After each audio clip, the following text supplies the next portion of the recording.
यानी जाएगा। आपको मैं कोई इमरान खान कैसा फील कर रहा है जेल में आप नहीं बता नहीं सकते? बता सकता, लेकिन फिर अगर तो आप इतने कॉम्पिटेंट मैं इंसान नहीं नहीं हूँ, मैं नहीं हूँ। है। हु मेड द फर्स्ट सिन किसने किया, आप बताएं? एडम ने किया ना, बट एडम ने नहीं किया, शैतान ने यही किया। तो बात है, हर बंदा ये कहता है एडम ने किया। अब मैं कहता हूँ शैतान के ऊपर कौन सा शैतान था, उसको किसने वसवसा डाल दिया। तो आपके पास क्या ऐसी पावर भी है कि इसका मिसयूज कर सकें आप? नहीं, क्यों मतलब नहीं? अगर खुदा ताला की तरफ जाना ही है तो हलाल रास्ते को पहुंचने के लिए हराम तरीका अपनाया जाता है। और अगर आप बुरा ना मनाए तो आपकी भी एक पॉडकास्ट में मैंने सुना, it was actually a quest for love.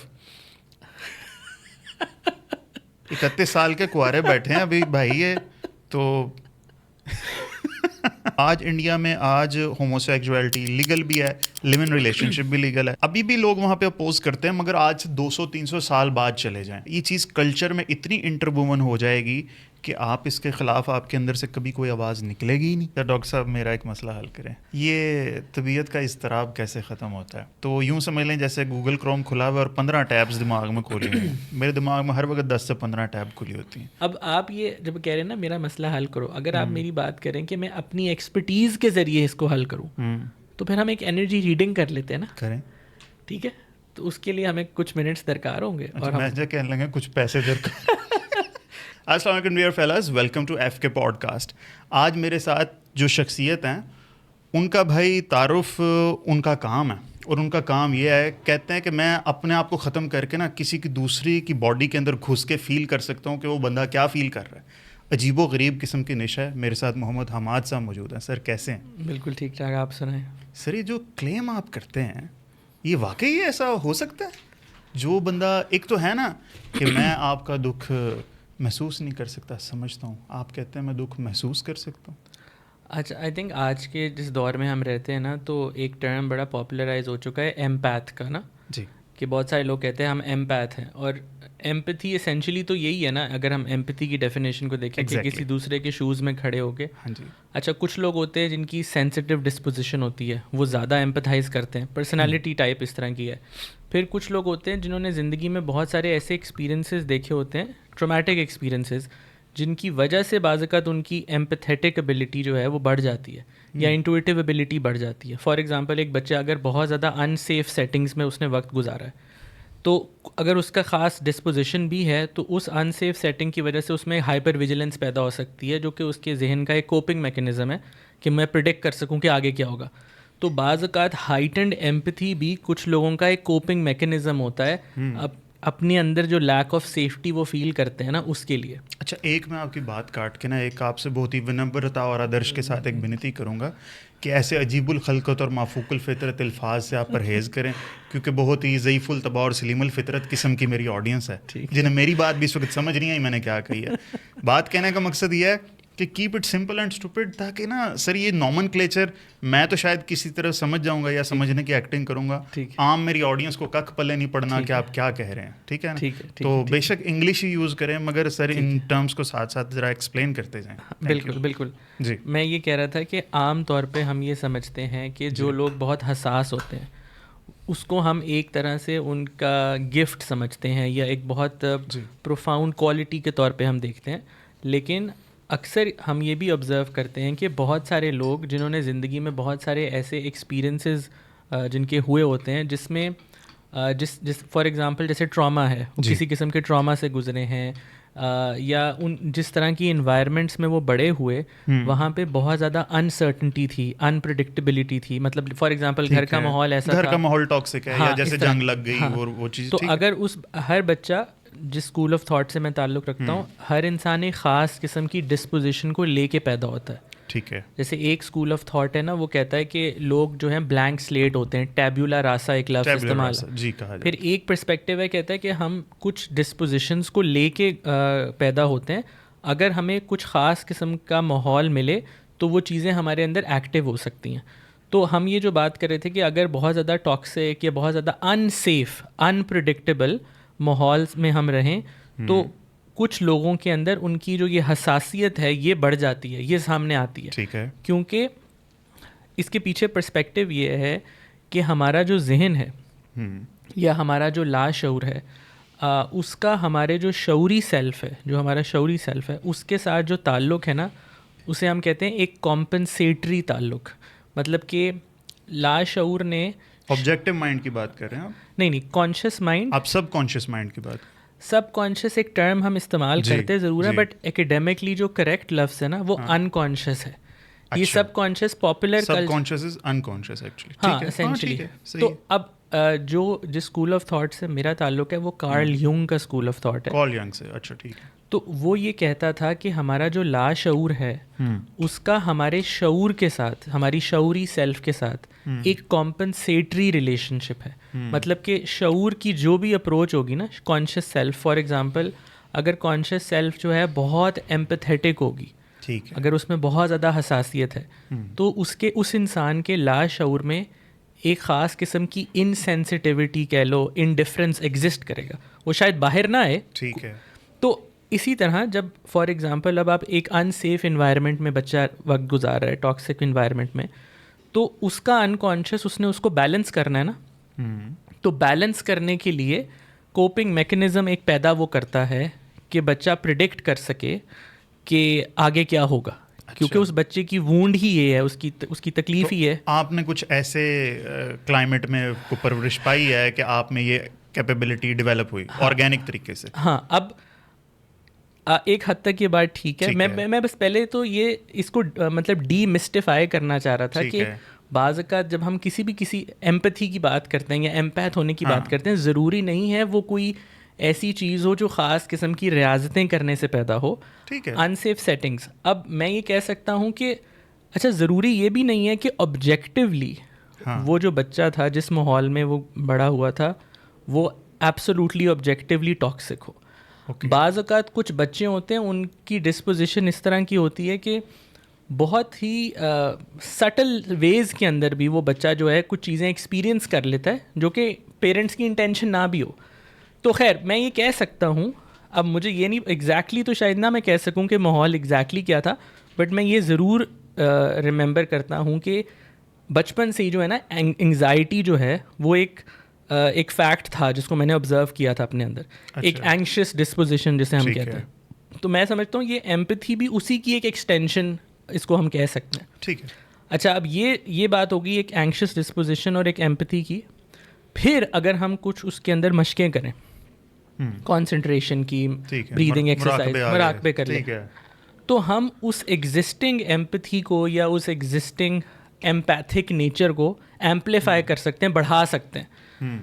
तो उसके अंदर फिर जो है फॉर एग्जांपल जैसे हम कहते हैं, हम इसको ऐसे भी देख लें जैसे माँ है वो अपने बच्चे के दर्द को फील नहीं करती बहुत एक डीपली लेवल पे, हम ये कह सकते हैं, मतलब वो इंट्यूशन भी होती है उसकी अपनी औलाद के बारे में और वो फील भी करती है। तो अगर आप ख़ास किस्म की मशकें करें तो मैंने ये ऑब्ज़र्व किया है तो हमारी बहुत सारी फैकल्टीज़ जिसमें से एक एम्पैथी है वो बहुत ज़्यादा हाइटन हो सकती है। ठीक तो है। इसको इस तरह से देख सकते हैं। बहुत कम्प्रिहेंसिव आपने जवाब दिया, बट किसी के साथ एम्पैथाइज करने के लिए there has to be some process. ठीक है, यानी मेरे साथ मेरा दोस्त बैठेगा, वो मुझे 4-5 दुख अपने बताएगा, maybe I will relate that to some my past experiences और मैं फील करूँगा कि ये कैसा फील कर पा रहे, because I been through that already. ठीक है, ज़ाहिरा आप हर किसी के दुख से तो गुजरे नहीं होंगे, किस का क्या दुख है, ठीक बात है।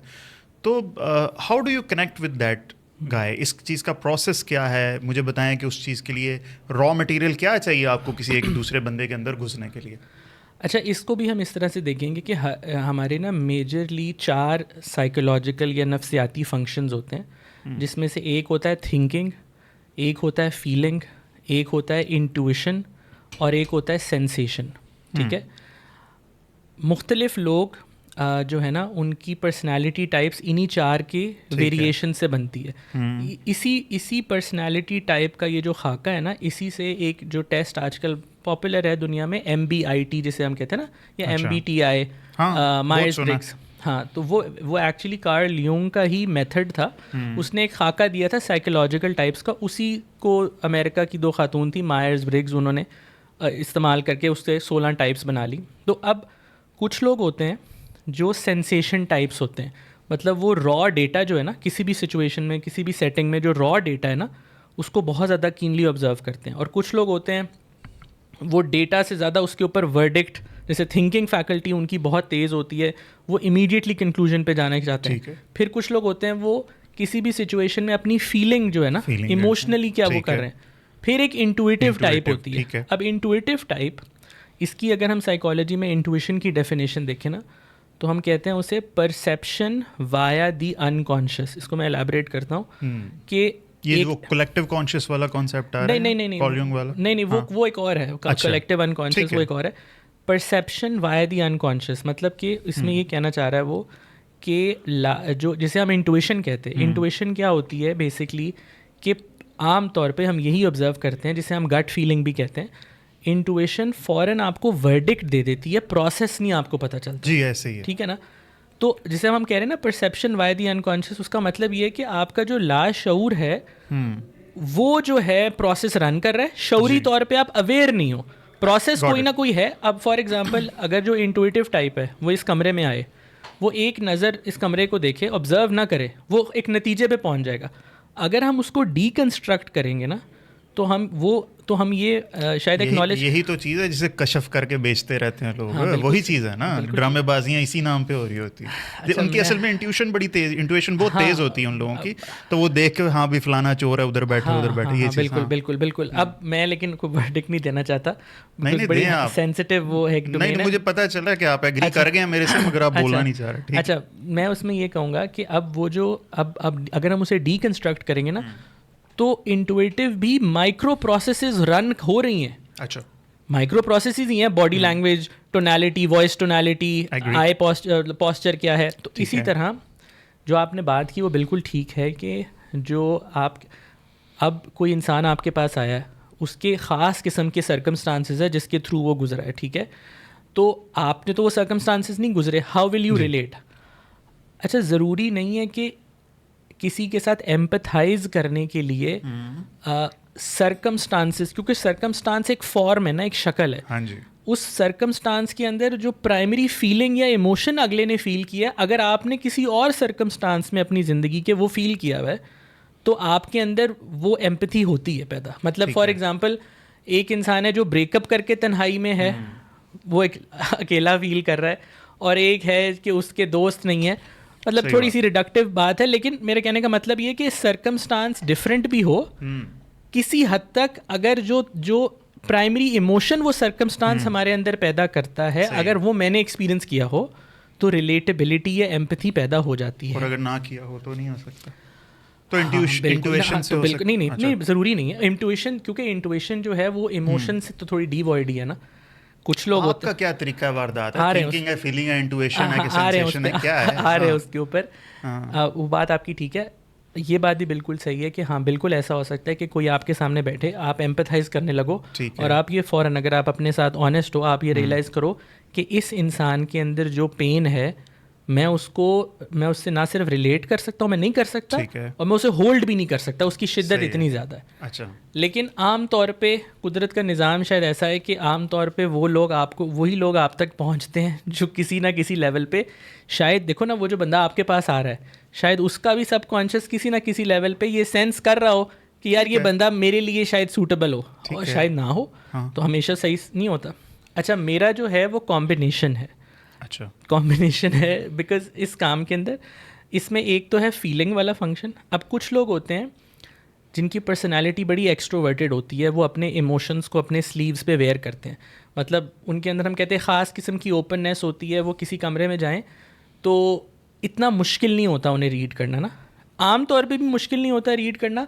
तो अगर मैं सिर्फ उनको ऑब्ज़र्व करूँ, मैं अभी अपनी इंट्यूशन में नहीं जा रहा, मैं सिर्फ उन्हें ऑब्ज़र्व करूँ, तो एक ख़ास किस्म का बेसिक स्केच जो है आ जाता है। बेसिक स्केच, क्योंकि ज़ाहिर इसमें ट्रायल वो भी है ना, एक्सपीरियंस भी है ना। मतलब अगर आपने 7-8 साल में 1000 बंदे से बात की है और फोकस की कैफियत में की है, तो कहीं ना कहीं अगर पैटर्न रिकग्निशन भी आपका जहन रन करता है, तो वो डिफरेंट फेशियल एक्सप्रेशंस ये वो वगैरह वगैरह। तो अगर तो बंदा बहुत ज़्यादा ओपन है, अपने इमोशंस को स्लीव्स पे वेयर करता है, तो फीलिंग से और ऑब्जर्वेशन से ही आ जाता है। अगर बिल्कुल ही क्लोज्ड ऑफ है रिलेटिवली, फिर इंट्यूशन चाहिए, फिर उसमें फिर ऑब्जर्वेशन नहीं है, उसमें फिर वो एक फोकस की कैफियत में जाना है, जिसे हम फोकस्ड पैसिविटी भी कह सकते हैं, जिसमें वो जो आपने शुरू में मुश्किल सी बात की थी, अपनी ज़ात को खाली करना, वो फिर वहाँ पे आता है कि उस बंदे से ज़रा हट के एक फोकस की स्टेट में जाना, और फिर कुछ इन्फॉर्मेशन आती है, वो उसे इंट्यूशन आप कहते हैं फीलिंग भी आती है, आप पेन भी फील कर लेते हैं अगले का, हाँ, बॉडी में, यानी किसी को एलर्जी हो तो किसी को कुछ फीलिंग आ रही हो इस तरह की। अच्छा नहीं, अब उसके अंदर exactly specific everything that their feeling नहीं, बट जो प्राइमरी उनका वुंड है ना, जिसके लिए वो आए हैं, फॉर एग्जांपल अगर ग्रीफ है, मैं तो ये समझता हूँ आम तौर पे हम सब ये किसी ना किसी लेवल में फील कर सकते हैं, बट अगर एक बंदा बहुत ज़्यादा उसको फोकस बना ले और उसका काम ही ये बन जाए, वो रोज़ यही काम कर रहा है, तो वो स्किल परफेक्ट हो जाता है ना थोड़ा सा। कितनी देर लगती है ये काम करने में? आपको मेरे तक पहुंचने में कितनी देर लगेगी ये? 4-5 मिनट। 4-5 मिनट? हाँ। अगर मैं यहाँ ना मौजूद हूँ फिर भी ये काम कर सकते हैं आप?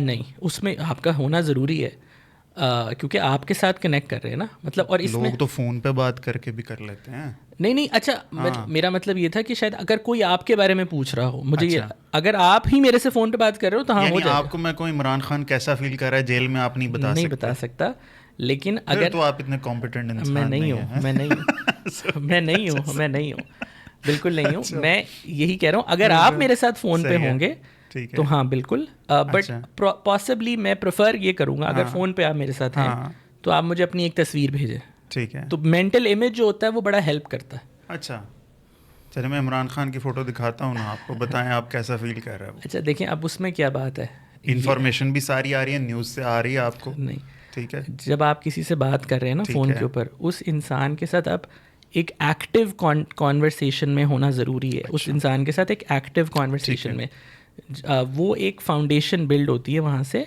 उसके बाद आप उस ये प्रोसेस बिल्कुल ही आइसोलेशन नहीं। अच्छा, हो सकता है दुनिया में ऐसे लोग हों जो क्लेम करें कि हम बता सकते हैं इमरान खान क्या फील कर रहा है बैठ के, मैं नहीं कर सकता, मुझे आपके साथ बात करना ज़रूरी है। अच्छा, और एक चीज़ यहाँ पे ऐड कर दें, ये जो भी ये प्रोसेस है ना, हमें ये भी एक्नॉलेज करना चाहिए कि इस सारे का मकसद क्या है, क्योंकि हाँ मतलब इसकी, बिकॉज मेरा जो मकसद है ना इस सारे का, वो हीलिंग है। मकसद इसका हीलिंग है। मकसद जो प्योर साइकिक एबिलिटी होती है ना, वो होती है इन्फॉर्मेशन डिसेमिनेशन, इन्फॉर्मेशन पहुंचाना, वो नहीं है मकसद। तो ये चीज़ जो है ना, जो थोड़ी मैजिकल सी लगती है, ये तो बस एक बेसिक, मतलब एक फाउंडेशन क्रिएट करने के लिए। एक्चुअल जो काम है वो तो कुछ और है, वो तो बड़ा थेरेपी से मिलता जुलता है। ठीक है, सही है। अब मैं ये जानना चाहता हूँ, जैसे आपने कहा ना इसका मकसद हीलिंग है, एक बंदा तो ऑपरेशन थिएटर में सो जाता है, डॉक्टर उसके साथ जो मर्जी करता है, फिर पॉजिटिव नेगेटिव दोनों काम हो सकते हैं। वही छुरी, उससे आप केक भी काट सकते हैं, मेरे अरमानों का गला भी काट सकते हैं आप। ठीक है, तो आपके पास क्या ऐसी पावर भी है कि इसका मिसयूज़ कर सकें आप? नहीं, मतलब मेरे एक तो वो होते हैं ना लोग, जैसे हिप्नोसिस है फॉर एग्जांपल। हिप्नोसिस में ये होता है कि अगला थोड़ा सा पूरी तरह से कॉन्शियस नहीं होता, आप उसको एक ट्रांस में लेके जाते हो और फिर आप सजेशंस प्लांट करते हो। ठीक है, तो उसमें फुली वो प्रेजेंट नहीं है। उसमें तो मैं थियोरेटिकली एज्यूम कर सकता हूँ कि मैनिपुलेशन हो सकती है, डिसेप्शन हो सकती है ना, आप प्लांट कर सकते हो। इसमें तो बड़ी कॉन्शियसली कॉन्वर्सेशन हो रही है। हाँ, यहाँ पे आप ये कह सकते हैं, अगर आपने उसको क्रिटिकली देखना है, कि जब आपने उस इंसान के साथ एम्पैथाइज करके उसका ट्रस्ट हासिल कर लिया है, और फिर आप उसको लेट्स से किसी सिचुएशन में जहाँ वो आपको फील हो रहा हो कि वो गलत है, आप उसको वैलिडेट कर दो। हाँ, यहाँ पे आप कह सकते हैं कि आप बिल्कुल इसको मिसयूज़ कर सकते हैं। बट मैं यही कहूँगा कि कितना मुश्किल है कि पहले आप एम्पैथाइज करके किसी को, जिसने मिसयूज़ करना है, वो इतना मुश्किल तरीके से कान यहाँ से क्यों पकड़ेगा। मैं बताता हूँ मैं क्यों कह रहा हूँ। ठीक है, आपके बाबा जी कार्ल यंग है ना, मेरे बाबा जी डॉक्टर जोसेफ मर्फी हैं। ठीक है, पावर ऑफ सबकॉन्शियस माइंड आपने पढ़ी होगी? नहीं पढ़ी, चलो ठीक है। जोसेफ मर्फी साहब ने हर्ड अबाउट द बुक।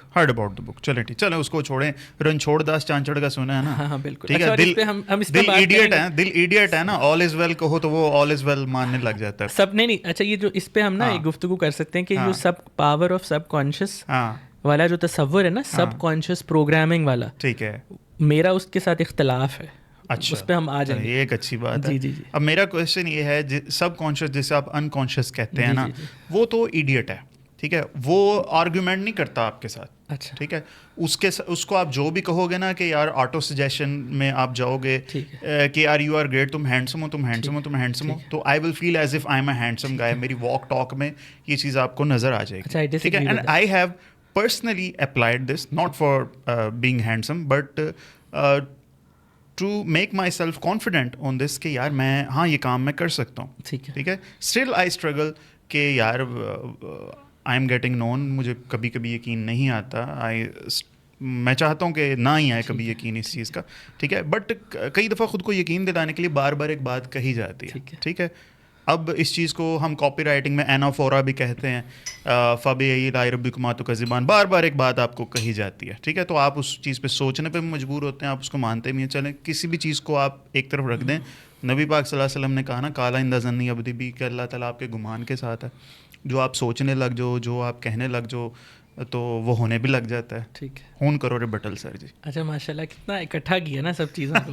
ये देखें, अच्छा, बहुत अच्छा लगा। अच्छा, दो असल में ना अपनी सरफेस पे अपनी सरफेस पे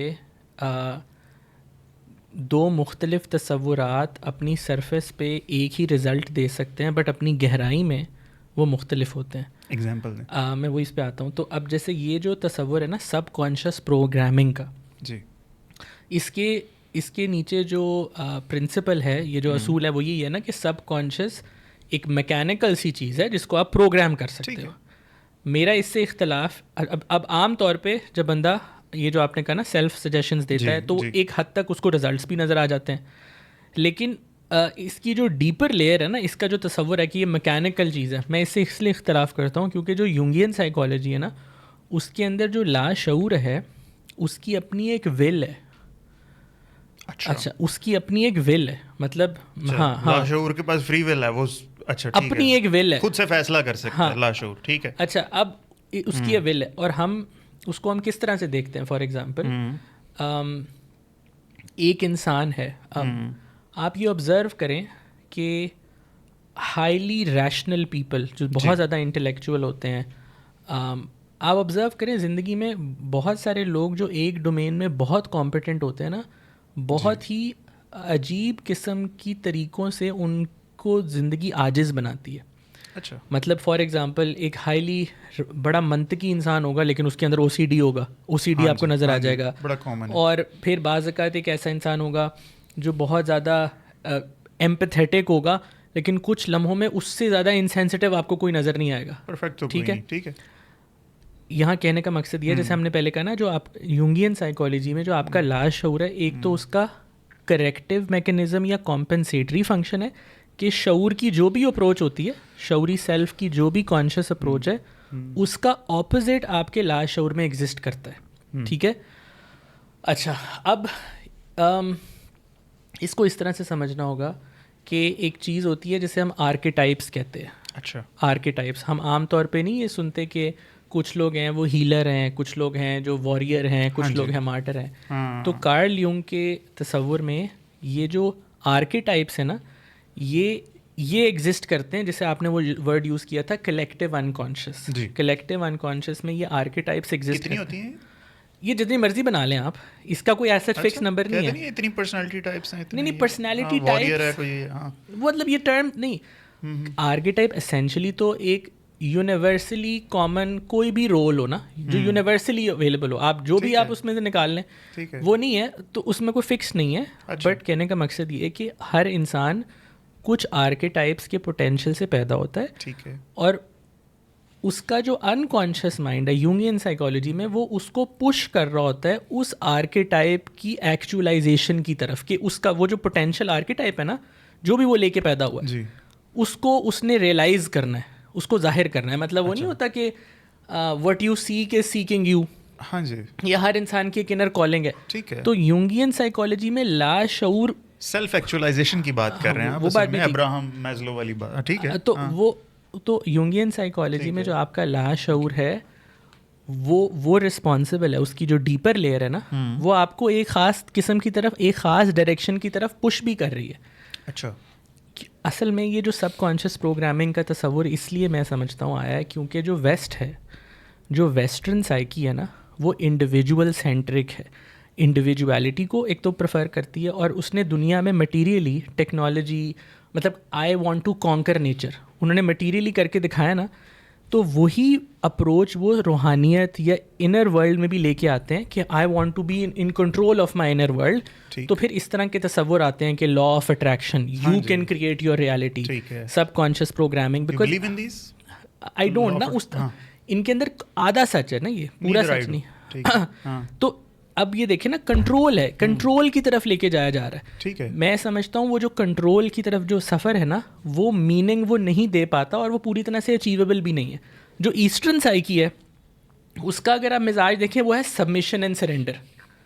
हाँ, सबमिशन एंड सरेंडर, सूफीज़म यही है। ठीक है, सच मेरा ख्याल है कहीं बीच में है। ज़िंदगी में कुछ लम्हे होते हैं जहाँ पे कायनात या कुदरत आपको ये मौका देती है कि जो चाहो वो हो जाएगा, और फिर कुछ लम्हे होते हैं जब से हमारी वो एजेंसी हमसे छीन ली जाती है, हम जो मर्ज़ी करें नहीं होता।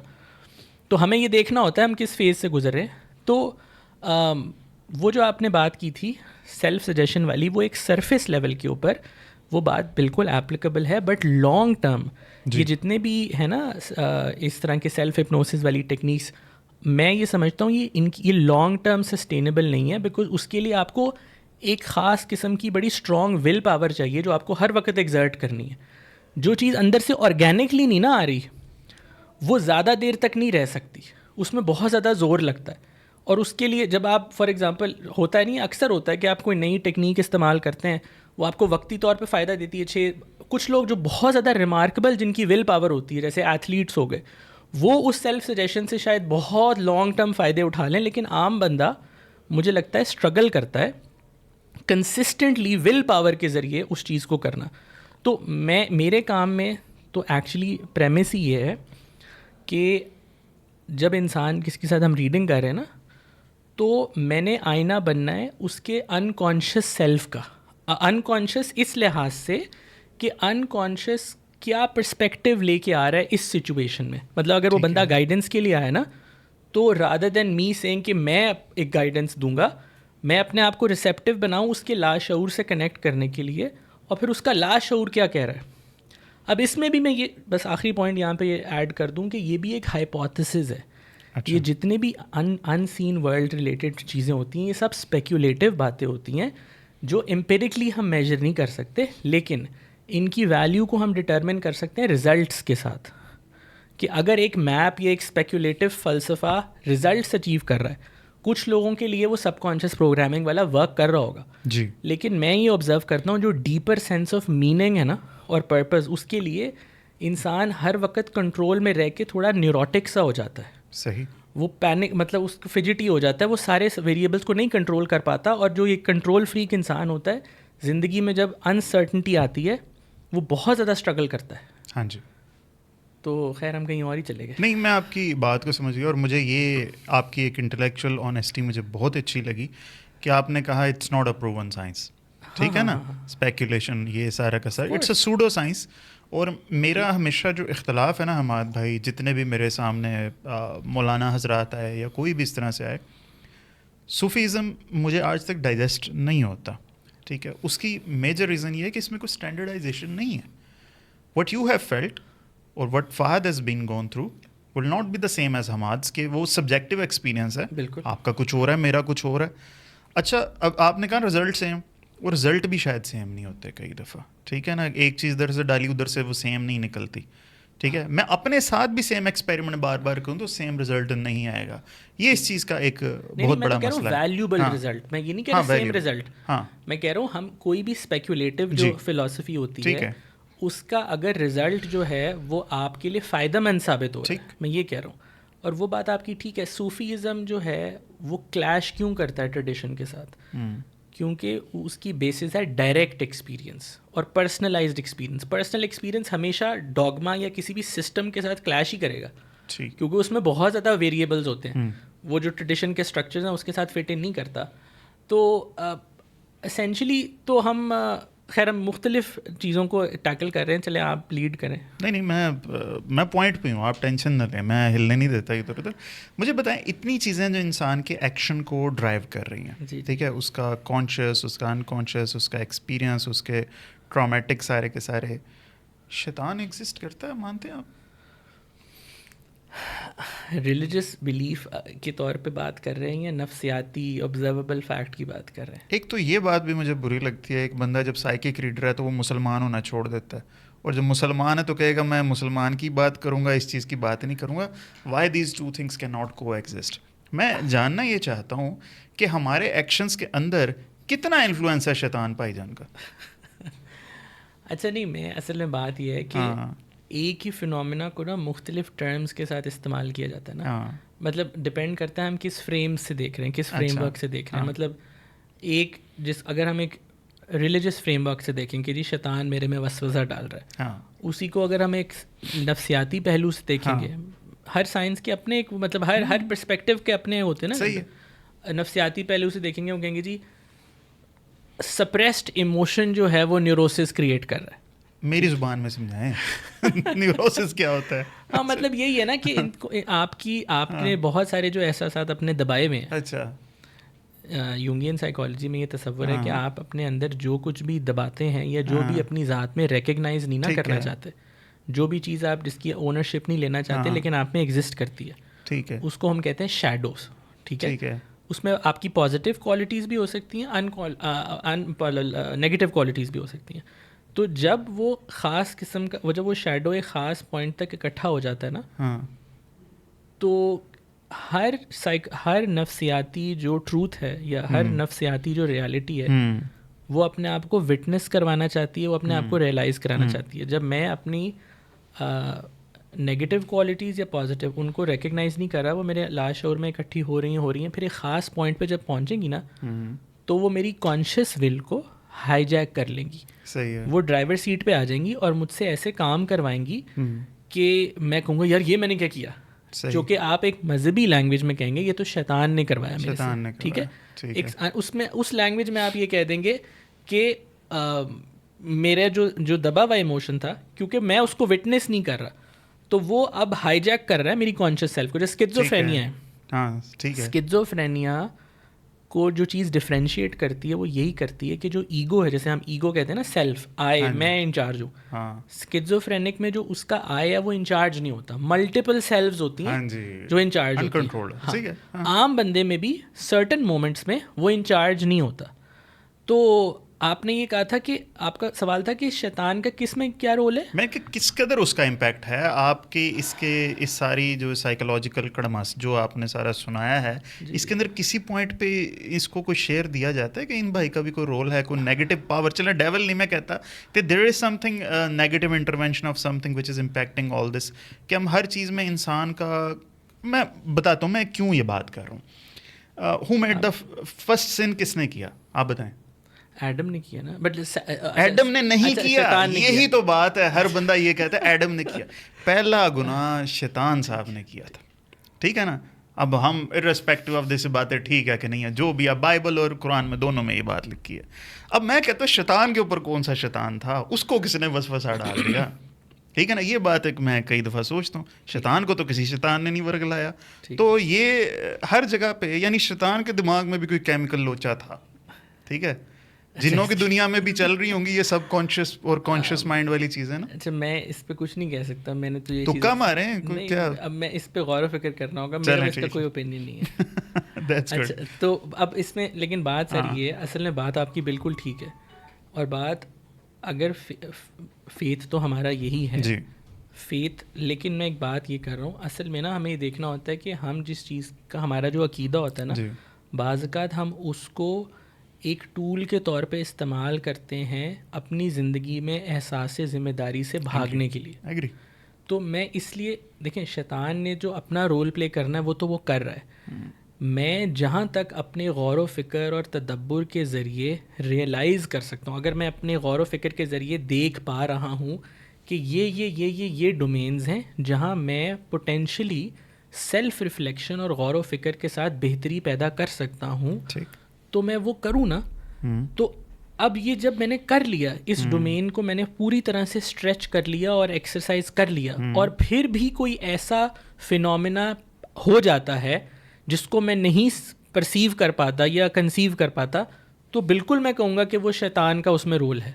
ठीक है, ये मैं ये कहूँगा. तो मैं बस ये मैं इसलिए थोड़ा उसमें कतरा रहा था कि जब पहला ही लाइन ऑफ एक्शन में शैतान आ जाता है ना, तो बहुत सारे लोग जो हैं, जैसे आज के दौर में फॉर एग्जांपल जो डिसऑर्डर्स के लेबल्स नहीं होते, जैसे कि यार मुझे ADHD है जी या मुझे OCD है, अब कुछ लोग होते हैं उनको जब लेबल वो अपने साथ अटैच करते हैं उनको बड़ी तस्कीन मिलती है, बिकॉज उन्हें लगता है अब हमें समझ आ गई हमारे बारे में। अब ये बड़ी फाइन लाइन है कहाँ लेबल आपको सर्व कर रहा है और कहाँ वो आपकी कैद बन गया, क्योंकि वही इंसान अंडर सर्टन सर्कमस्टांसेस अपने आप से भागने के लिए वो लेबल लगा देगा, यार वो तो मेरा ADHD था ना, वो तो मेरा ये पैटर्न था ना। ठीक तो है। इसलिए वो बात आपकी बिल्कुल ठीक है, शैतान का बिल्कुल रोल है, लेकिन वो रोल तो अपनी जगह एग्जिस्ट कर रहा है। हम जहाँ तक अपनी एफर्ट के ज़रिए रियलाइज़ कर सकते हैं, गौर व फिक्र के ज़रिए, अपने तज़किया नफ्स के ज़रिए, तो हम उसको करें। ठीक है। लेकिन आपने मेरे होराइजन्स ब्रॉड ज़रूर किए हैं। अल्लाह ताला हमारी इस पॉडकास्ट को भाई और आपके लिए मुफीद बनाए। मुझे ये बात बताइए कि हाशिम नदीम ने लिखी खुदा और मोहब्बत और इस तरह के बहुत सारे और भी फिल्म एंड ड्रामे बने हैं जिसमें बेवफा सनम से धोखा खाने के बाद सूफ़ी बन जाते हैं लोग, है ना।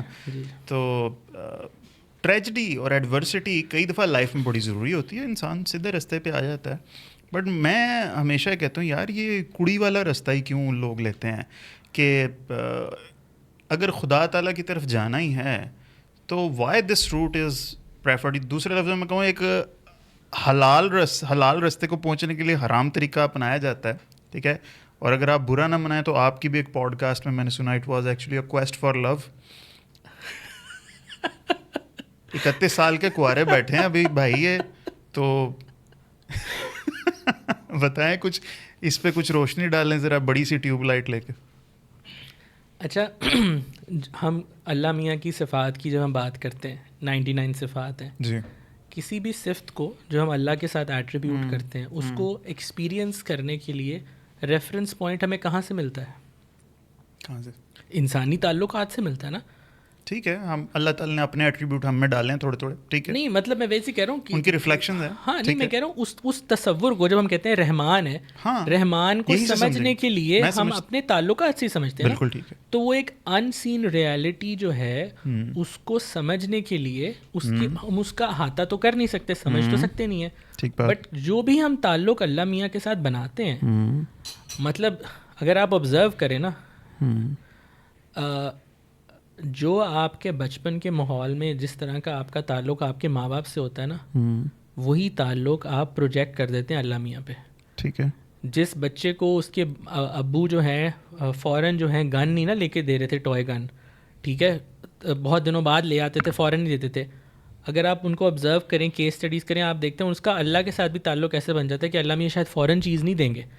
अक्सर लोग जो बड़े मतलब सिल्वर गोल्डन स्पून के साथ पैदा होते हैं, रजे हुए ख़ानदानों से आते हैं, उनका अल्लाह मियाँ के साथ भी बड़ा अबंडेंस वाला रिलेशनशिप होता है।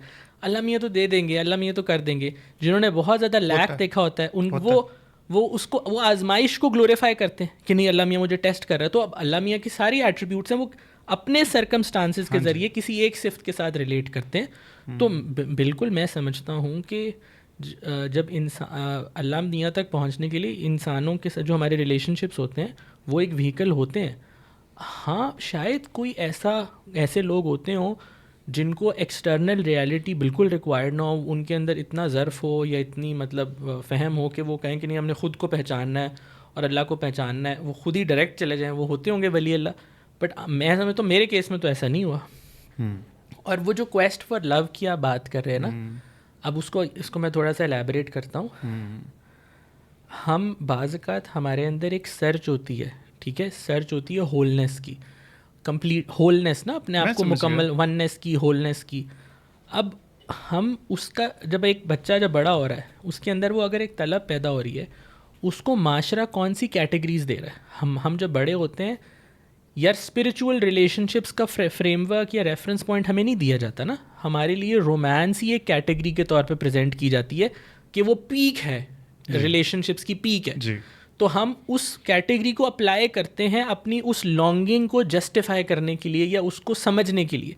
लॉन्गिंग उस किसी इटर्नल चीज़ की ही होती है, लेकिन उसको हमें जो कैटेगरीज दी जाती हैं, तो अब वो कैटेगरी जब इवेंचुअली फेल हो, फिर मतलब वो चीज़ हासिल हो जाए, वो रोमांस हासिल हो जाए, वो जो औरत का प्यार है वो हासिल हो जाए, और फिर भी वो लॉन्गिंग रहे, फिर ही वो बुत टूटेगा ना कि दिस वाज सम, ये गहरी लॉन्गिंग थी, it was a longing for something more, ये बात है।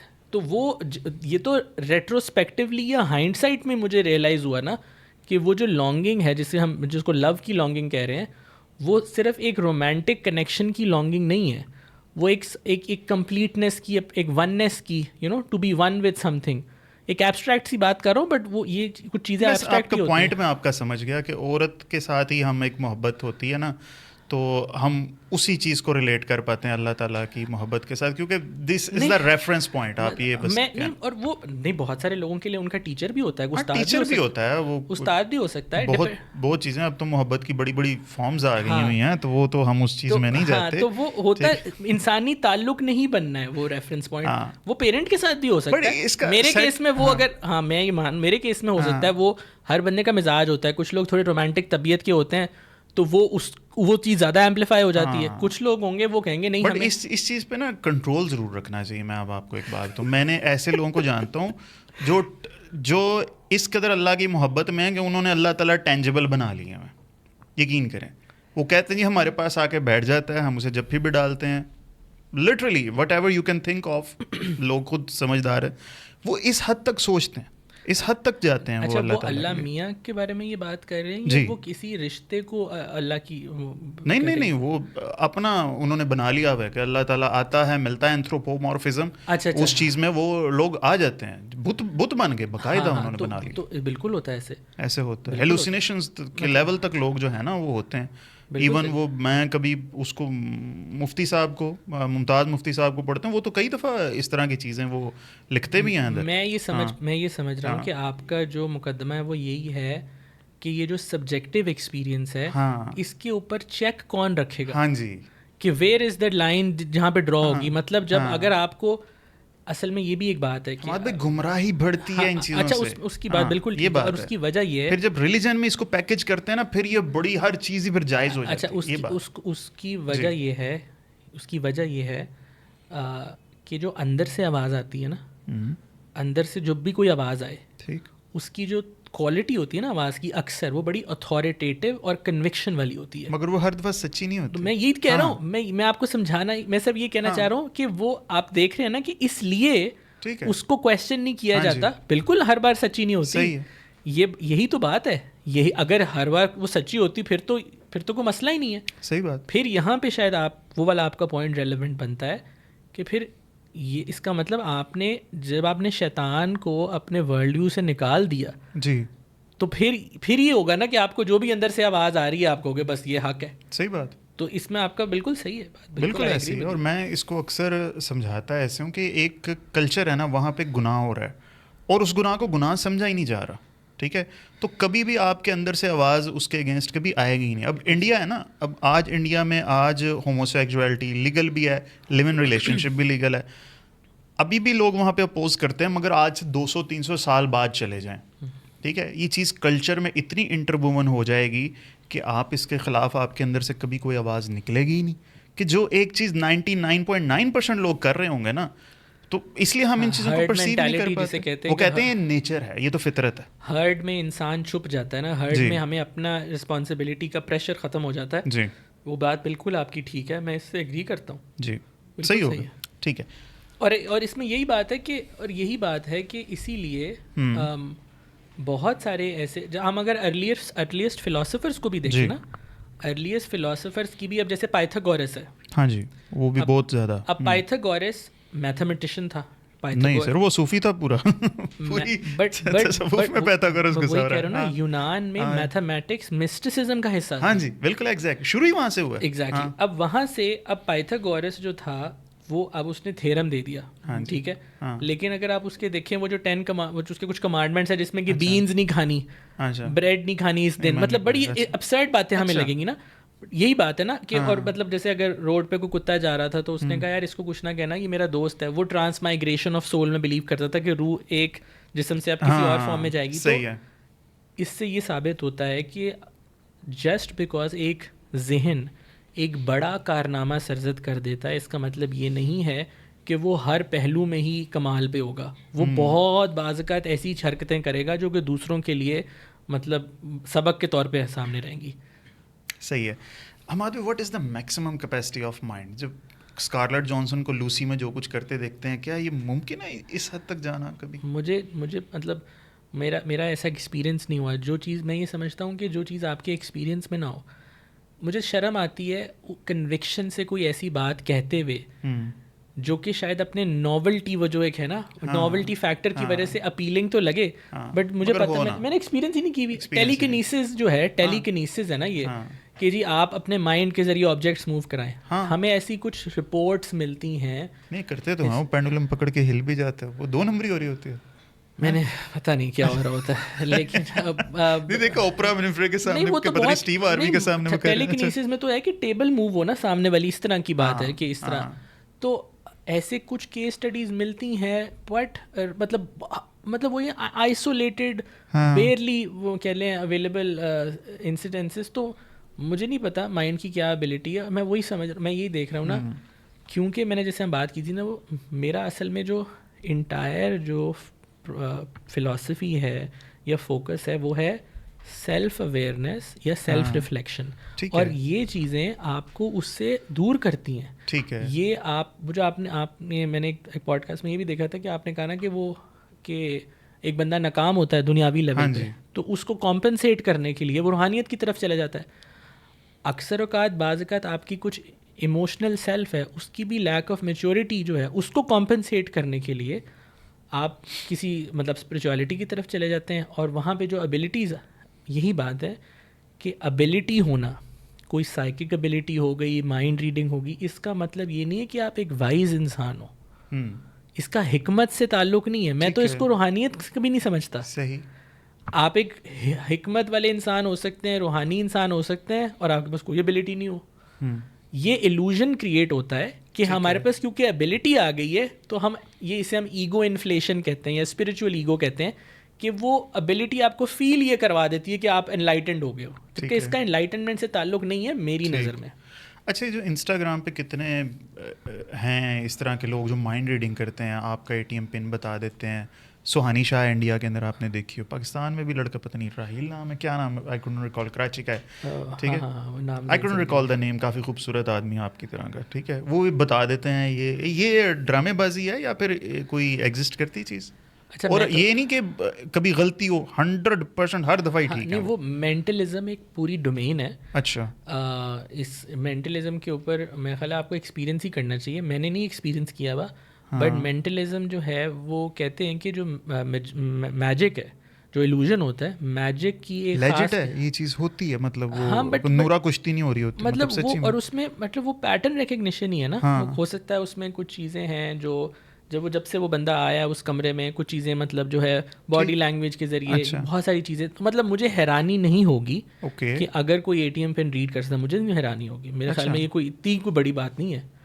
खतरनाक बात है तो बड़ी बात क्यों मतलब कॉन्वर्सेशन के जो रोगन के साथ वो किया ना, एक बंदे ने, जो रोगन के पॉडकास्ट पे एक वो आया था, उस बंदे का नाम है जिनसे निकल गया, उसने किया था उसके साथ। अब जो रोगन आमतौर पे मतलब उसकी क्रेडिबिलिटी इसलिए ऐसे कि बड़ा ऑथेंटिक समझा जाता है, सही है कि वो बड़ा ऑथेंटिक है, तो उसका रिएक्शन और वो खुद हैरान होता है।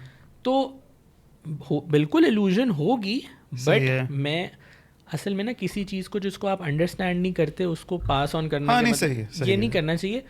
मेंटलिज्म, लेकिन वो सिर्फ एक सरफेस लेवल पे, जैसे कि आप एक नाम सोचें, अब आपने उस नाम को अपने जहन में पढ़ना है, अच्छा पहला लेटर, तो वो एक खास किस्म के ताल्लुक से ही हो रहा है ना, बिल्कुल ही आइसोलेशन में तो नहीं ना वो कर रहा। सही है। और वो लिमिटेड ही है ना, नंबर्स तक, नेम्स तक, यही है, इतना ही है। सही है। हमारी रेकी कैसे काम करती है? आपने कराई है रेकी? नहीं, मैंने जस्ट सुना है, और जिन्होंने करवाया वो दांत के दर्द के लिए किसी से करवाया, उनको शफा भी आ गई। मगर मैंने रिसेंटली, मेरे एक बड़े प्यारे दोस्त हैं, आप भी शायद जानते हो, माइंड इंजीनियर अली साहब, वो सिल्वा के बहुत बड़े एक्सपर्ट हैं। तो उनसे मैंने पूछा तो उन्होंने कहा कि यार ये इस्लामिक पर्सपेक्टिव से मैं इसको हराम समझता हूँ, गलत समझता हूँ, ठीक है। तो मैंने फिर इसको ज़्यादा कुरेदा नहीं, बट क्या है ये? नहीं, मैंने वो पॉडकास्ट देखा था जिसमें वो बात कर रहे थे कि उनका ये था कि यूनिवर्स का वर्ड इसमें इस्तेमाल होता है, तो यूनिवर्स क्यों आप इस्तेमाल कर रहे हो, वो तो मखलूक है, उन्होंने ये बोला था। यूनिवर्स तो मखलूक है, तो उससे क्यों हम मांग रहे हैं? अच्छा तो वो तो इंटरचेंजेबल बात है, आप यूनिवर्स बोल लें, अल्लाह बोल लें, वो जो अल्टीमेट रियलिटी है वो तो अल्टीमेट रियलिटी है।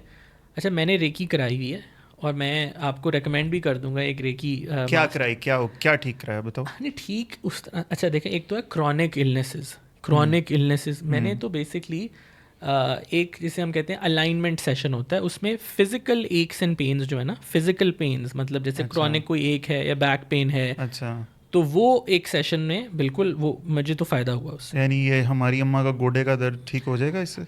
ट्राई कर लेना, ट्राई करें, बहुत सारे अच्छा। लोगों को फ़ायदा होता है। अब मैं ये नहीं कह रहा क्रॉनिक इलनेस हाँ ठीक नहीं, हो रही है, मैं कैंसर की कह तो रहा हूँ बात ही नहीं मैं कर रहा, मैं छोटे मोटे physical- दर्दों की बात हाँ कर हाँ रहा हूँ। अच्छा, सिल्वा जो है मैंने भी सिल्वा किया हुआ है खुद मैं से, जानता हूँ जी। और उसके अंदर मैंने भी जब ये प्रैक्टिस किया था तो हाँ दर्द ठीक हो जाता था लोगों का।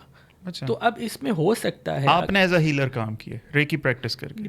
वैसी कैजुअल सेटिंग में दोस्तों के अच्छा, साथ, ठीक है, मैंने ठीक है, प्रोफेशनली मैंने सिर्फ ठीक ये है, एनर्जी ठीक रीडिंग ही की ठीक है। है, ठीक है। कहने का मकसद ये है, अगर अगेन वो जो आपके अंदर वो जो एक लॉजिकल क्यूरियस इंसान है, वो इसको भी आप डीकंस्ट्रक्ट शायद कर सकोगे। इसमें भी हो सकता है सजेशन इन्वॉल्व हो, प्लेसिबो इफेक्ट इन्वॉल्व हो, बहुत सारी चीज़ें हों, बट रेकी काम करती है, मैंने एक्सपीरियंस किया है। ठीक है, अब कैसे काम करती ये है, नहीं वो जो पता। उसका जो मैकेनिज्म है वो हो सकता है उसके अंदर इंटेलेक्चुअल बहुत सारे लूप होल्स हों, वो लॉजिक पे ना बैठता हो, लेकिन हर वो चीज़ जो लॉजिक पे नहीं बैठती इसका मतलब ये नहीं जरूरी कि नहीं वो है कि वो, एग्जिस्ट भी ना हाँ, करती हो। ठीक बात है। तो और प्रॉपर वो जो प्रैक्टिशनर होता है जब वो अपने हाथ आपकी बॉडी पे रखता है तो उसकी बॉडी से हीट रिलीज होती है और प्रॉपर आपको फील होती है। अच्छा, उसके हाथ जो है बिल्कुल जैसे कि ना एक हॉट आयरन रॉड की तरह बन जाते हैं। मैंने तो ये एक्सपीरियंस किया है, मैंने अच्छा। खुद कभी ना ट्यूनमेंट करवाई है इसकी ना वो की है। ये अच्छी बात है। चले, हमारा सबसे बड़ा मसला तो है पैसे कमाना, है ना? तो मैं हर इस तरह की जो पॉडकास्ट होती है ना उसके अंदर बातें यही की जाती हैं जी, हमारा पैसे के साथ रिलेशनशिप विद मनी कैसे जो है ना हमारा हो सकता है बेहतर। कुछ है इस चीज़ के अंदर कि किसी तरीके से मैं ऐसा हो जाऊं कि मैं पैसे को बहुत ज़्यादा अट्रैक्ट करने लग जाऊं? There are some ways. अब अगेन मतलब मुझे थोड़ी सी मतलब अगेन मुझे शर्मिंदगी होती है ये बातें सुन के कि अगेन वही बात है ना कि अगर हो सकता है किसी बंदे ने किया हो, जैसे वो लॉ ऑफ अट्रैक्शन वाला था, कुछ लोगों ने बोर्ड बनाया, हो गई चीज़ें, हाँ, लेकिन उन सब ने जब किया तो नहीं हुआ नहीं कि हुआ। ये अगर ग्रेविटी नहीं है ना ये, हाँ, तो हो सकता है कोई टेक्निक हो जिससे पैसा आ जाता हो। मेरे पास नहीं है ऐसी टेक्निक, मेरा तो ना वो काम है। हाँ, तो मुझे ये लगता है कि यार फिर आप अगर आपने यही करना है सही तो बात आप है। दुआ कर लो। हाँ, मतलब आपने यही करना है, हाँ, सही विजुअलाइजेशन बात करना है, तो है। आप दुआ कर लो। वज़ाइफ कर लो तुम लोग, है ना? असल में कोई चीज़ होती बाज़ ये हम ऑब्ज़र्व करते हैं। हाँ, एक केस स्टडी थी, एक एंथ्रोपोलॉजिस्ट था, वो ना ये अफ्रीकन ट्राइब्स में गया था जहाँ शामन्स काम करते हैं। वहाँ शामन होता है ना, वो ट्राइब का जो लीडर होता है वो लोगों को हील करता है। तो उसने कहा मैंने ना सीखना है ये, तो उसने उनको सिखाया। अब जब वो सिखाया तो उसने रियलाइज़ किया कि इसमें कुछ ट्रिक्स इन्वॉल्व है। मतलब उसके अंदर एक चीज़ होती थी कि आपकी बॉडी से डिजीज़ को वो निकालते थे किसी फॉर्म में, मतलब कोई स्नेक की फॉर्म में या कोई वर्म की फॉर्म में, वो दिखाते हैं बंदे को कि देखो हमने तुम्हारे जिस्म से निकाला। ठीक है, अब उसमें कुछ ट्रिक्स इन्वॉल्व थी। अब इस बंदे ने वो सीख ली, इसको तो पता चल गया। सही है। लेकिन जब इसने वो प्रैक्टिस की, इवन तो ये ट्रिक कर रहा था, हाँ, बंदा ठीक हो गया। सही। तो इसका मतलब है कि सजेशन हो सकता सही है है। एप्लीकेबल हो, प्लेसिबो एक्टिव हो, सही क्योंकि है। वो बंदा खुद मान रहा है कि मैं तो ट्रिक कर रहा हूँ, सही है, डिसीव कर रहा हूँ, बट ठीक। रिजल्ट आ रहा है। सही है। अब अगर ऐसी कोई ट्रिक है जिसके ज़रिए पैसा आ सकता है तो व्हाई नॉट, बट सही मैं है, मेरी वो ठीक है। फील नहीं है। अच्छा डॉक्टर साहब, मेरा एक मसला हल करें। हाँ? ये तबीयत का इज़्तिराब कैसे ख़त्म होता है कि एक चीज़ अभी ख़त्म हुई नहीं कि अगली चीज़ पे बंदा चला गया, फिर अगली चीज़ ख़त्म हुई, अगली पे चला गया। ठीक है, तो यूँ समझ लें जैसे गूगल क्रोम खुला हुआ है और 15 टैब्स दिमाग में खोले हैं। मेरे दिमाग में हर वक्त 10 से 15 टैब खुली होती हैं, तो वो एक पे फोकस नहीं होता कि उसकी फ़िक्र होती है वो कर लूँ, ये भी किताब पढ़ लूँ, वो भी वीडियो देख लूँ। तो ये इतनी सारी टैब्स खुली होती हैं, किसी को बंद भी नहीं किया जा सकता। इसको कैसे मैनेज किया जाएगा? अच्छा, मेरी हाइपोथेसिस ये है कि ये जो जिसे हम कहते हैं ना सेल्फ हेल्प लिटरेचर जी, या मोटिवेशनल लिटरेचर या लाइफ कोचिंग, जी, जिस इंसान का अपनी ज़ात से ज़्यादा गहरा ताल्लुक़ नहीं होता, जो ज़्यादा खुद आशना नहीं होता, ठीक है, तो वो मतलब मैथ्स से मिलता जुलता होगा। मतलब उसकी कॉन्शियसनेस जो है वो जी। मैथ्स से मिलती जुलती होगी। जो इंसान अपने आप को ज़्यादा नहीं जानता, उसके ऊपर जो कलेक्टिव प्रिंसिपल्स होते हैं ना, जो एक जनरल लेवल पे एप्लीकेबल हो, वो अप्लाई करता है, उसको फ़ायदा हो जाता है, मतलब वो किसी को मतलब कोचिंग उसमें जाता है, सेल्फ हेल्प के ये करना है। जैसे जैसे वो अपने आप को गहराई में जानना शुरू करता है, फिर उसको सिर्फ पर्सनलाइज्ड चीज़ ही फ़ायदा देती है, उसके वो जो जनरल बातें थी ना अब उस पर वो अप्लाई नहीं होती। ठीक। ठीक है, तो अब जो आप बात कर रहे हैं तो इसमें तो देखना पड़ेगा कि आपकी पर्सनैलिटी क्या। अब ज़रूरी नहीं है, असल तो ये चीज़ है कि जो भी आपके अंदर आप एक चीज़ एक्सपीरियंस कर रहे हो, क्या वो आपकी जो फंक्शनैलिटी है ज़िंदगी में उसको कॉम्प्रोमाइज़ कर रही है, पैरालाइज कर रही है, या उसे इनेबल कर रही है। डिसेबल कर रही है ना, अफेक्ट कर रही है क्या परफॉर्मेंस को। एक टाइम था जब ये सर्व कर रही थी? जी हाँ, अब ये सर्व नहीं कर रही। हाँ। ठीक है, अब आप ये जब कह रहे हैं ना मेरा मसला हल करो, अगर आप मेरी बात करें कि मैं अपनी एक्सपर्टीज़ के ज़रिए इसको हल करूँ, तो फिर हम एक एनर्जी रीडिंग कर लेते हैं ना। करें। ठीक है, तो उसके लिए हमें कुछ मिनट्स दरकार होंगे। अच्छा, और हम मैं जो कहने लगे कुछ पैसे दरकार वो तो हाँ, आपको वो पता भी- ही है, वो काफ़ी भी- इन्होंने फीस चार्ज किया एपिसोड में आने के लिए, तो वो तो फीस मैं ऑलरेडी दे चुका हूँ। ठीक है ना, तो मैं इनसे बाद में पूछूंगा इतने महंगे क्यों हैं। अच्छा चलें सर, करें अच्छा, सर, खैर। बताएं क्या करना होगा। अच्छा तो अच्छा सही है, अब करना ये है कि ये थोड़ा पहले डॉक्टर हैं जिनसे मैं कपड़े उतारे बगैर मिलूंगा। अच्छा हाँ। अच्छा, तो आपका फुल नेम क्या है? मेरा नाम फ़हद असलम खोखर। ठीक है, and how old are you? I am 37। ठीक है, माशाल्लाह। तो अच्छा, अब आपने करना ये है, अब हमने इशू तो आइडेंटिफाई कर लिया कि जी। कांस्टेंट इस तरह ब्रेस्टलेसनेस जी, जी। और ऑलवेज ठीक ऑन द है। नेक्स्ट थिंग, इसको मैं कैसे अपने लिए बेहतर कर सकता हूँ। ठीक है, अब हाइपोथेसिस यही है कि मैं आपके अनकॉन्शियस या एक डीपर सेल से कनेक्ट करता हूँ और देखता हूँ ठीक है। क्या आती है चीज़। तो अच्छा, अब आपने फोकस करना है अपने हार्ट पे, थोड़ा सा माइंड को रिलैक्स करें, ठीक क्लियर है। करें। आइज बंद करूँ? नहीं बस अच्छा, ठीक है। और अभी जो इन्फॉर्मेशन होगी try to receive it, not immediately analyze it, and then we will try to see.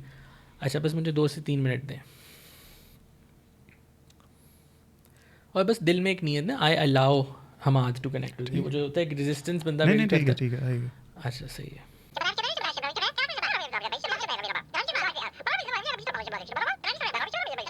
अच्छा ओके, अच्छा ठीक है। अच्छा यूंगियन साइकोलॉजी में और बहुत सारे और भी साइकोलॉजिकल स्कूल्स ऑफ थॉट में ना एक जो पर्सपेक्टिव होता है कि हर इंसान के अंदर एक कुदरती तौर पे नेचुरल टेंडेंसी है सेल्फ एक्चुअलाइजेशन के लिए। अच्छा। मतलब नेचुरल उसमें एक फैकल्टी है, वो बाज़ कुछ लाइफ एक्सपीरियंसेस होते हैं, ट्रॉमा होता है, इमोशंस होते हैं, बहुत सारी चीज़ें इकट्ठी जब हो जाएं वो उसको ब्लॉक कर देती हैं टेम्परेरीली। तो एक अच्छा थेरेपिस्ट या एक अच्छा हीलर वो होता है जो उन चीज़ों को विटनेस करे, क्योंकि हीलिंग में एक फिनोमेना होता है कि जो विटनेसिंग होती है ना, हमारे अंदर की हकीकत को अगर कोई और इंसान विटनेस कर ले एम्पैथी के ज़रिए, तो वो चीज़ें रिलीज़ हो जाती हैं। जैसे हम बात कर रहे थे ना, वो जो इमोशन है हमारे अंदर, वो चाहते हैं अपने आप को विटनेस कराना, जब हम उन्हें विटनेस नहीं करते वो हम पे हावी हो जाते हैं। हाँ जी। तो अब ये कैसे क्यों ऐसे है, बट है ऐसे। और जिसे हम ये जैसे कन्फेशन का कॉन्सेप्ट होता है, ठीक है। वाई इज़ इट कि एक केस स्टडी आई थी कि प्रोटेस्टेंट्स में जो है ना सुसाइड रेट्स जो हैं वो ज़्यादा हैं कैथलिक से, बिकॉज कैथलिक जो है वो संडे वाले दिन जाके कन्फेस कर लेता है, कथारसिस जिसे कहते ठीक हैं। है। तो ये एक थेरेप्यूटिक इफेक्ट है, और वो ज़रूरी नहीं वो हीलर ही हो, कोई दोस्त भी आपके लिए रोल प्ले कर सकता है। तो अच्छा, तो कहने का मकसद ये है कि बाज़ अवत कुछ चीज़ें जिन्हें हम प्रॉब्लम देख रहे होते हैं, हो सकता है कि वो एक अंडरलाइंग ट्रांजिशन या एक शिफ्ट की बस निशानदेही कर रही हूँ। हम बस अगर उसको देख लें कि अच्छा व्हाट डज दिस मीन, अगर हमारा सिर्फ पर्सपेक्टिव उसके बारे में बदल जाए, तो मैं ये समझता हूँ कि ये जो मल्टीटास्किंग है या इतने ज़्यादा, जैसे आपने कहा टैब्स खुले हुए हैं जहन के अंदर, ये जो क्वालिटी थी या ये जो ट्रेट थी, इससे आपने बहुत ज़्यादा मीनिंग ड्राइव किया। इसने मतलब आपकी वो जो एक कह लो इंटेलेक्चुअल क्यूरियोसिटी थी, वो इससे नरिश होती थी कि अच्छा व्हाट्स द प्रोडक्टिव होना, या एक जो थर्स्ट है इंटेलेक्चुअल उसको पूरा करने की, और इससे बहुत ज़्यादा मीनिंग भी पैदा हुआ। और ये चीज़ शायद आपको दूसरों से डिस्टिंग्विश करती थी कि वो जो हंगर या थर्स्ट है जी। वो मतलब रहती थी कि हाँ मतलब कहते हैं अच्छा बस बहुत हो गया, लेकिन मोर मोर मोर मोर, राइट। अब आप प्रॉबेबली अपनी ज़िंदगी के एक ऐसे फेज़ में एंटर हो रहे हैं जहाँ being highly productive by doing a lot of things, multitasking, ये करके कोई नया मीनिंग शायद आप ड्राइव यहाँ से ना कर पाओ। मतलब अच्छा। ज़्यादा मीनिंग इससे आप ड्राइव ना करो। जब कोई चीज़ हमें मीनिंग देना बंद कर दे, फिर ही उसका जो चैलेंजिंग एस्पेक्ट है ना वो अपने आप को जाहिर करता है। हो सकता है पहले भी ये किसी लेवल पे ये चीज़ें फटीग रजिस्टर करती हूँ, बट मीनिंग इतना जब इंसान ड्राइव कर रहा होता है तो इंसान कहता है इट्स वर्थ इट। ठीक है। तो मैं समझता हूँ कि अब जिस फेज़ के अंदर हैं उसकी जो उसका जो मैसेज है और वो मैसेज किस तरह से मेरे लिए वैल्यूबल साबित होगा, ये आप डिस्कवर करेंगे। बट जो मैसेज है ना इस फेज़ का वो है कि slow down Fahd, slow down Fahd. यही है। ठीक है। अच्छा, अब आप ये कहेंगे कि how do I slow down. यही तो दवाई तो देना। जी जी। अच्छा, अब हमने जैसे पहले बात की थी ना कि मैं एक होता है विल पावर के ज़रिए इंसान, आप किसी को कोई टेक्निक दो, मेथड दो। हाँ जी। जिस स्कूल ऑफ थॉट से मैं ताल्लुक़ रखता हूँ उसमें ये नहीं, विल पावर से जो आप चेंज एग्जर्ट करते हो वो टेम्परेरी होता है अगर अंदर से नहीं आ रहा। अच्छा, जो विल पावर से आप चेंज लेके आते हो वो टेम्परेरी नहीं होता, वो टेम्परेरी होता है। टेम्परेरी होता है अगर अंदर से कोई चीज़ आए अच्छा।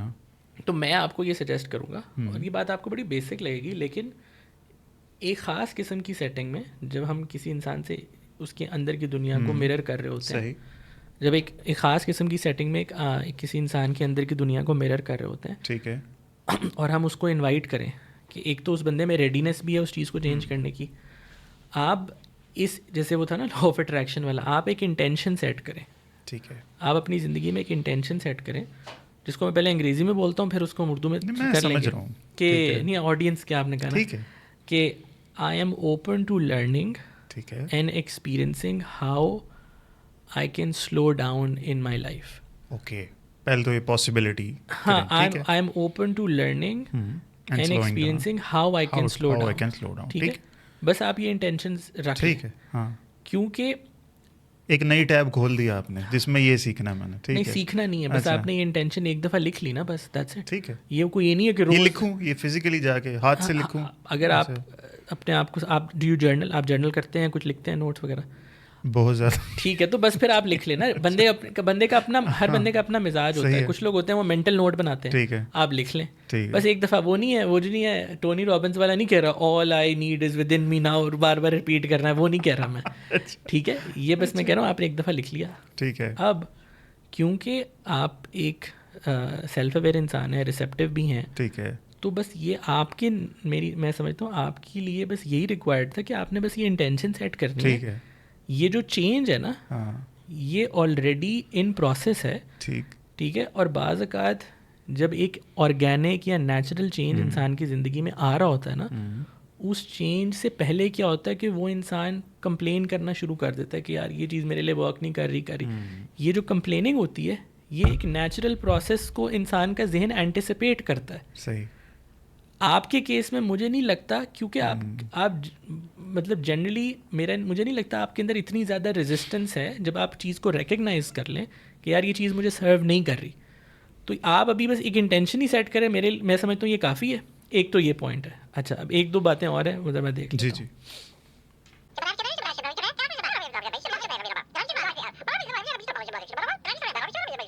अच्छा, अब एक चीज़ ये है, अब मैं ये समझता हूँ कि आपकी ज़िंदगी में एक चीज़ जो शायद आपको डिस्टिंग्विश करती है, जितने भी रोल्स आप प्ले करते हैं, उसमें यह है कि मैं समझता हूँ कि बहुत सारे लोग ये फ़ील करते हैं कि यार इनकी पर्सनालिटी जो है ना बड़ी इम्पैक्टफुल है, कि मतलब इन्होंने हमें जो बात बोली, कोई एडवाइस दी, वो शायद किसी और ने भी दी थी, बट इनकी जो बात थी ना वो बहुत अंदर तक उतरी। मैं समझता हूँ उसकी एक रीज़न ये है कि आप जो है ना, आपका जो विजडम है वो बड़े अपने एक्सपीरियंसेस से आपने एक्सट्रैक्ट किया, और उसमें फिर एक वेट होता है। ठीक है, अब मैं समझता हूँ ज़िंदगी का भी एक ऐसा फेज़ आई थिंक शुरू हो गया है जिसके अंदर अच्छा कुछ एक्सपीरियंसेस होते हैं, इंसान बाहर की दुनिया में जाके एक्टिवली लोगों से इंटरेक्ट करता है, एक चीज़ें एक्सपीरियंस करता है एक्सटर्नल वर्ल्ड के साथ, उससे वो चीज़ें एक्सट्रैक्ट करता है, और कुछ एक्सपीरियंसेस होते हैं जो इंटरनली करता है। तो मैं समझता हूँ कि अब वो जो इंटरनल वर्ल्ड है ना, उसकी एक जर्नी शुरू होने लगी है। वो जिन सूफियों को गाली देते थे वही नहीं, तो एक इंटरनल जो है ना, ज़रूरत है इससे, एक इंटरनल डिस्कवरी, ये कह लो एक नया टैब इनर वर्ल्ड से रिलेटेड वो खुलने का वक्त है। और उस जर्नी या वॉयाज के नतीजे में कुछ ऐसी बातें हैं जो समझ आएंगी, जो फ़हद भाई को रिवाइटलाइज कर देंगी, और फिर फ़हद भाई वही रोल जो पहले प्ले करते थे सही है वो प्ले करेंगे। ठीक है क्योंकि ये जो मल्टीपल टैब्स खुलना या मल्टीटास्किंग करना, ये आई थिंक एक कांस्टेंट रहेगा।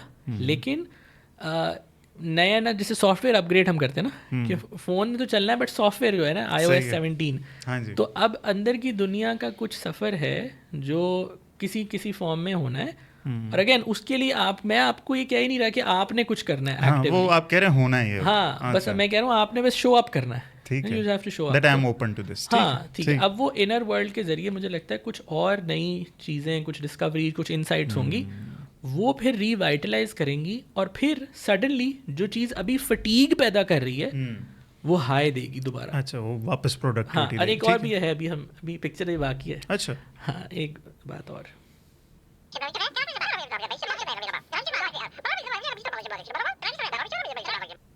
हाँ, ओके।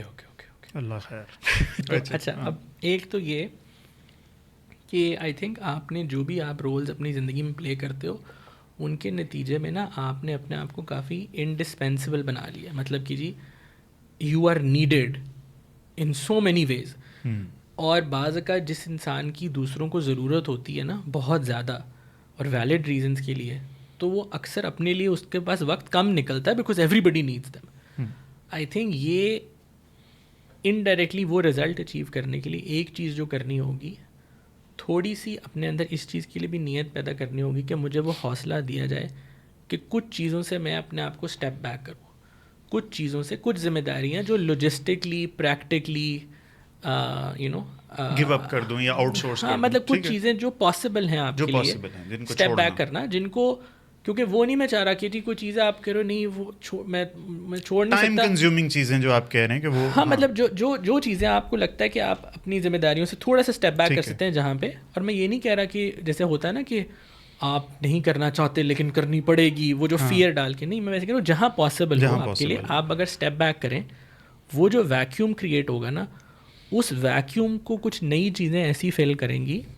वो कोई इंटेलेक्चुअल एक्टिविटी हो सकती है, कुछ भी हो सकता है, बट हमें कुछ चीज़ों से स्टेप बैक करने की ज़रूरत है, क्योंकि वो जो चीज़ें हैं ना, उनके अंदर वो एक स्टैटिकनेस आ गई है, वो रिपेटिटिवनेस आ रही है। ठीक, मतलब एक चीज़ है जो हो सकता है फंक्शनल हो बट उसमें ग्रोथ ना हो रही हो, वो एक रनिंग में हो बट वो एलिवेट नहीं हो रही। कुछ चीज़ों में स्टेप बैक करना है, कुछ चीज़ों में स्टेप बैक करना है, और फिर वो जो वैक्यूम क्रिएट होगा उसको फिल करेंगी कुछ अंदर से चीज़ें।